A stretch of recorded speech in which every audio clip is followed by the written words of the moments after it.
Olá, eu sou a Tami do Literatami e este é o vídeo sobre o livro Júpiter, Marte, Saturno, da Irka Barrios. Quando a Irka me escreveu me convidando a conhecer o seu livro, me chamou muita atenção o título, Júpiter, Marte, Saturno, 3 planetas assim colocados aqui, planetas distantes, né, do nosso, corpos celestes muito importantes aí desse espaço sideral, desse outer space, que é uma palavra em inglês que eu acho que cabe bem para descrever a atmosfera deste livro e que enfim causam uma sensação assim de algo estranho, né? E eu acho essa palavra estranho perfeita para casar com o livro Júpiter, Marte e Saturno. Tem uma entrevista com a autora que eu vou deixar linkada aqui embaixo, em que ela diz o seguinte: a proposta da editora Uboro foi muito sedutora. O Daniel Mansur, editor, me chamou para um papo, apresentou a editora que buscava ficção estranha para o seu catálogo. Eu não consigo imaginar a classificação mais propícia. A identificação foi imediata. Então, de fato, a gente está falando aqui de um livro estranho. A epígrafe da obra é um trecho da Lídia Fagundes Telles, um trecho que eu gosto muito, que diz o seguinte: era enjoativo de tão doce, mas se eu rompesse a polpa cerrada e densa, sentiria seu gosto verdadeiro. Com a ponta da língua pude sentir a semente apontando sob a polpa. Vareia. O sumo ácido inundou-me a boca. Cuspi a semente. E aqui ela corta, o que eu achei interessante porque o restante do trecho geralmente é mais utilizado.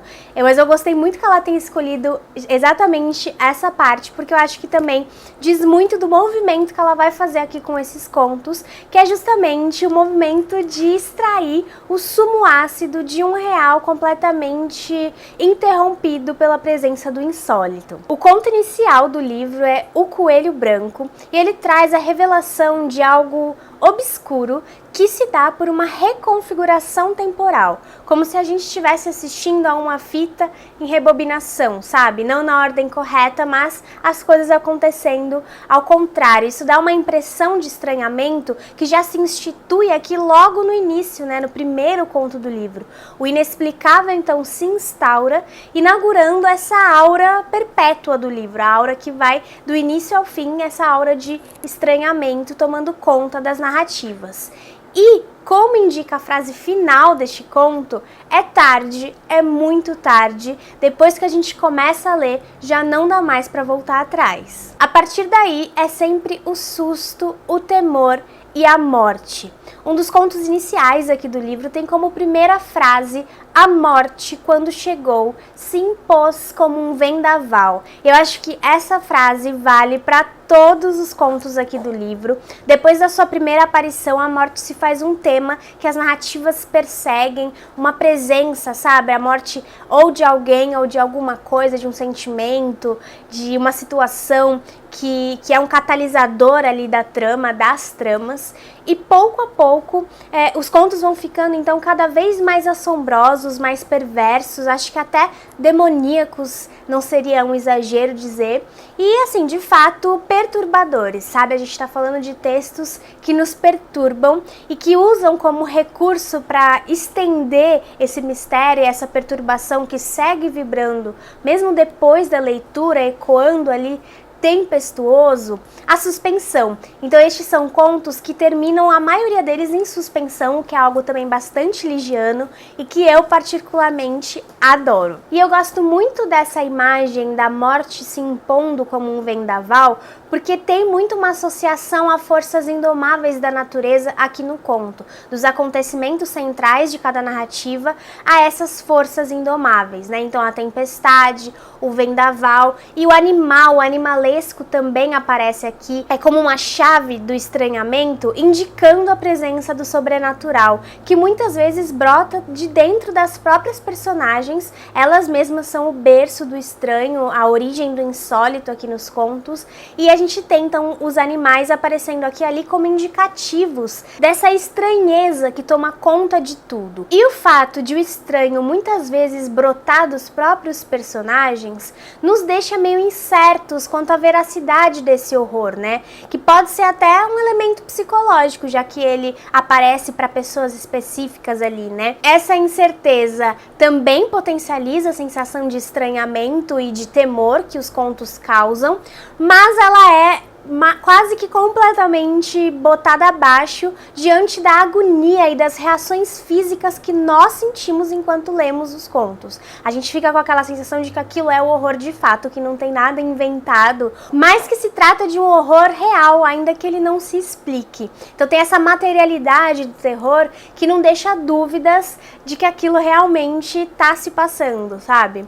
Eu achei que a escolha dos contos aqui foi muito bem feita. A Irka me disse, também escreveu aqui no finalzinho do livro, que essa é uma antologia de contos muito escritos em momentos muito diferentes assim da vida, desde quando alguns deles vieram de quando ela começou a escrever, outros vieram depois, né, já com essa antologia pensada, mas eu achei que a escolha dos contos enquanto reunião assim foi muito bem feita e muito bem organizada também. A estrutura do livro, a ordem dos contos é algo a se destacar.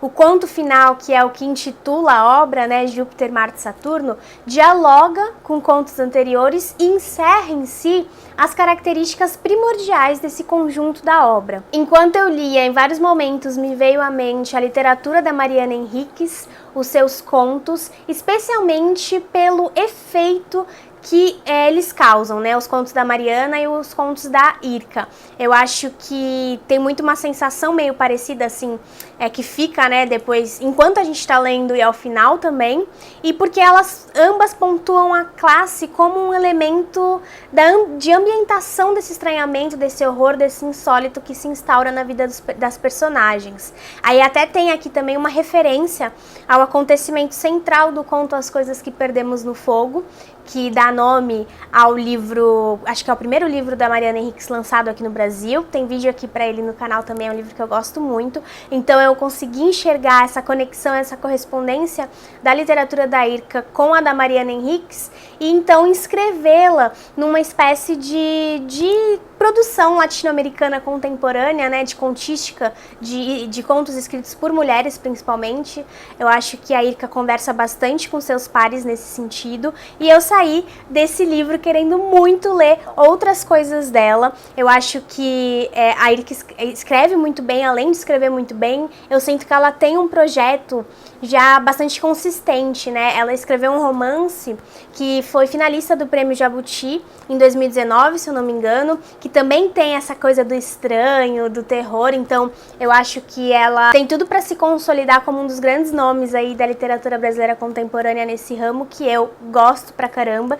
Então foi uma felicidade conhecer esse livro da Irka e conhecer também o trabalho da editora Boro Lopes, que é essa editora que publica literatura estranha, por meio deste livro. Se você está buscando a experiência de leitura de contos perturbadores, algo que dialoga então com isso que a gente tem visto ganhando forma aí na nossa literatura latino-americana contemporânea, fica a minha recomendação. Eu não me estendi muito sobre os contos em si, porque a graça da coisa é a gente descobrindo. Os contos são curtos, então qualquer elemento ali, né, é fundamental. Então acho que é gostoso de ir descobrindo com a leitura mesmo, mas é um livro que eu recomendo bastante. Gostei demais dessa experiência e espero ter conseguido passar para vocês essa minha empolgação, meu entusiasmo com Júpiter, Marte, Saturno.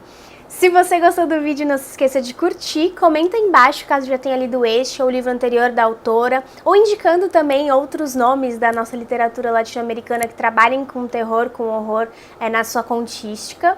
Inscreva-se no canal se for novo por aqui e acompanhe o Literatame nas outras redes sociais. Muito obrigada e eu vejo vocês no próximo vídeo. Tchau, tchau!